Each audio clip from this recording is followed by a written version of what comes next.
Attention Minnesotans and everyone across America. The misery of some of your baseball teams will soon be in the past. Football is charging at us like a screaming edge rusher. Call your family and significant others. They will play second fiddle to our shrines in man caves and living rooms everywhere for about 6 months. But there are some of us that want to go further, to amplify our watching experience and feel the tension firsthand. Well, that's where DraftKings, the sponsor of this video, comes into play. Let me lay it out for you. All new customers can bet just $5 on any game in the app and get $200 in bonus bets instantly. Week 1 of the season's coming. That means opportunity. Perhaps you have a hunch you want to capitalize on. Any game, any league, any scenario, any outcome. You can mold it into the finest parlay the world will ever see. Plus, if DraftKings Sportsbook isn't available in your state, daily fantasy is a surefire way to flex your might. Remember, the only way to take advantage is to download the DraftKings Sportsbook app and use the promo code UTREE. Then new customers can bet just $5 and get $200 in bonus bets instantly. With DraftKings, the sports world is your oyster. But do me a favor, always remember to play responsibly.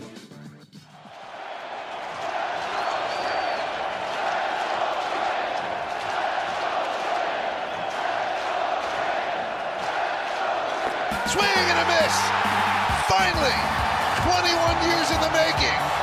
And the Twins advance with a victory in 2 straight over Toronto, and they will beat the Houston Astros in the ALDS. Take yourself back to this moment in time.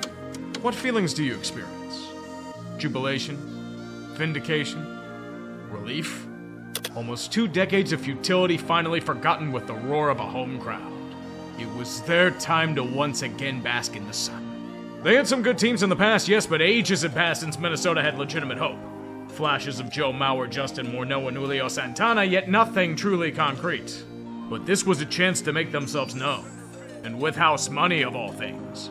Houston's a brutal opponent in the ALDS, yes, yet the Twins had immense talent. A core of dreams with Byron Buxton, Royce Lewis, and Carlos Correa. An elite bullpen rivaling some of the best in the league. Strong starting rotation depth. A quality farm system. Despite coming up short, losing to the Astros is no shame at all. An outstanding showing worthy of applause. Twin social media even reiterated it. This season was different. Imagine what next season could be. Actually, don't imagine. Believe.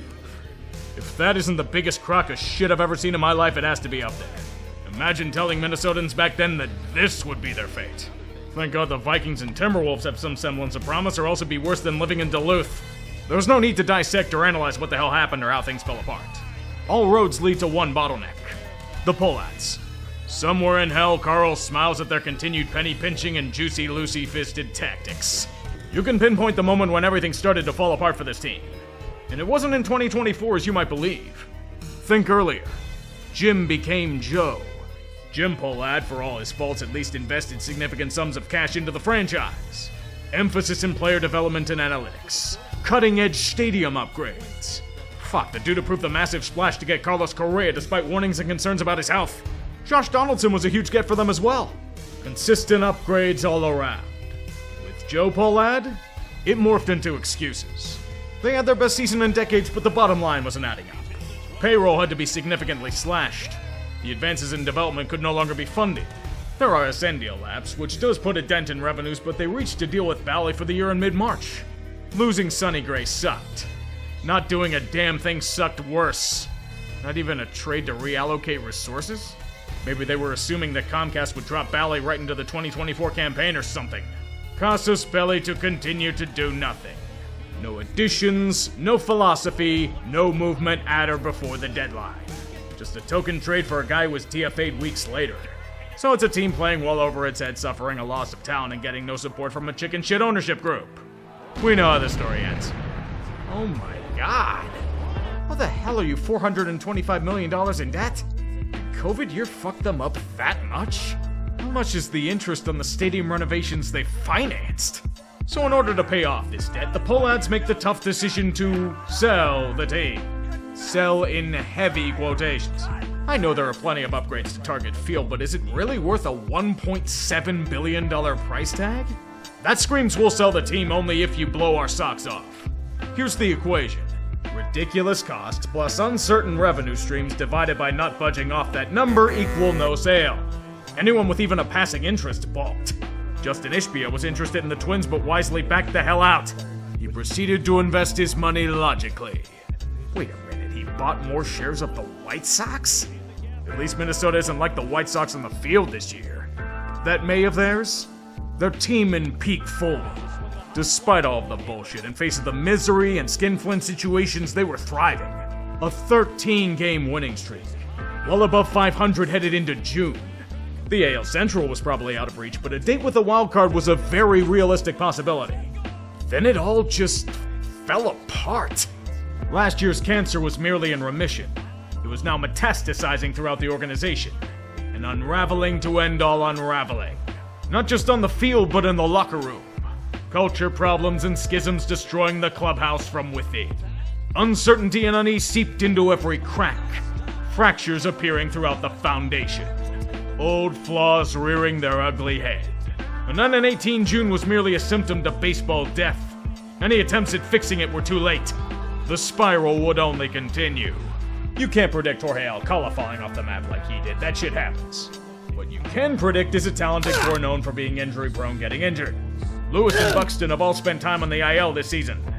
And in seasons past. Carlos Correa was the real bummer, though. It's not that he hasn't been healthy, his leadership's been getting criticized.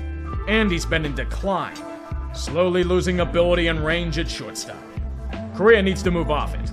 He even suggested going to third base for the last 2 years, but they turned him down. Not to mention his struggles at the plate. Mirrored Bailey Ober's struggles on the mound, and the team's hitting on the road. So with the whirlwind of chaos, ownership only interested in paying off debt, and a locker room on the brink of collapse, it wasn't if they pulled the plug. It was when. Inevitability is dreaded, but sometimes it stuns even those that expect the worst. Come the 2025 deadline, Judgment Day arrived. Deafening silence. Slow realization of life coming to an end. A burst of heat rushing past you, vaporized without a trace. Twins as we knew them were no more. 10 of 26 players scattered into the winds. Wait, I forgot Chris Paddock.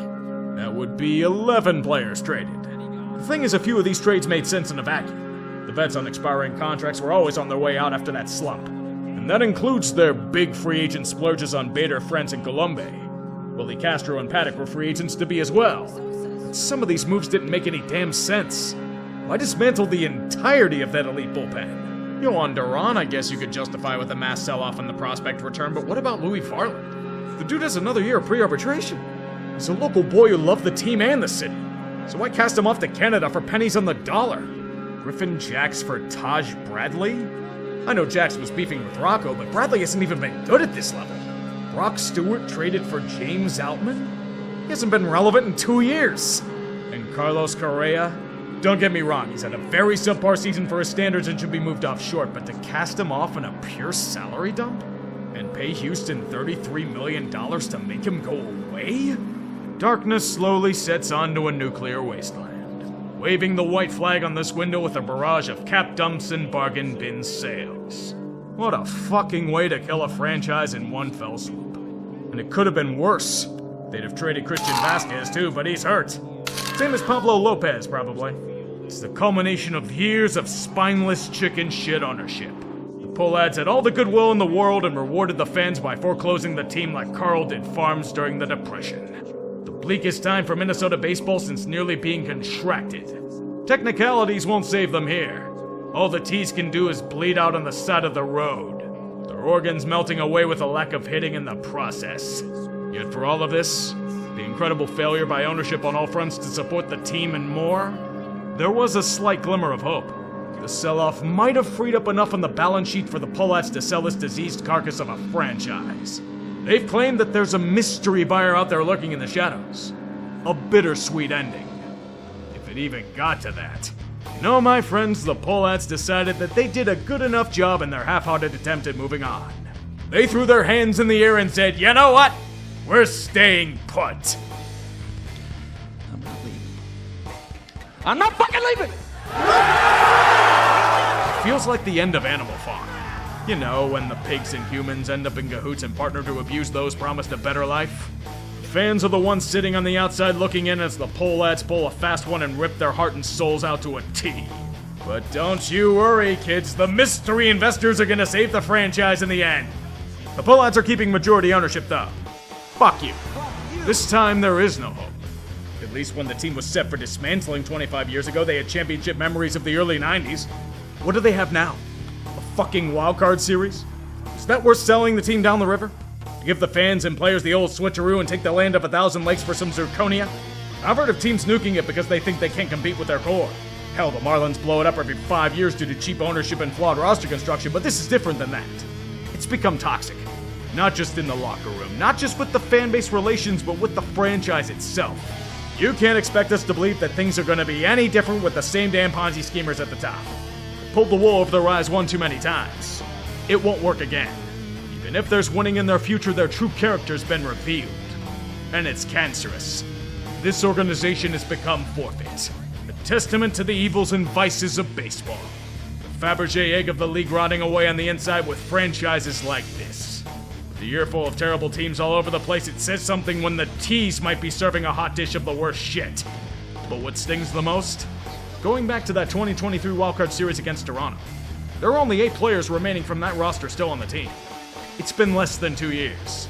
And how many of those are on the outs this winter? Joe Ryan nearly got traded at the deadline. Pablo Lopez might get dumped due to his salary. They'll get an incredible package for Royce Lewis, injury prone and all, if they choose to move him. Edouard Julien's a DFA candidate. Ober and Jeffers are maybes to go in principle. But what about Byron Buxton? He wants to stay here. He's turned down chances to waive his no-trade clause, but how long will that last? Especially since they traded his good friend in Korea. Sport is a fickle mistress. And if this shit's gonna be the end product, I don't know if anyone wants to live through the fallout. The only thing the Pohlads will give you for radiation sickness? A bucket of baseballs. This season was different, alright.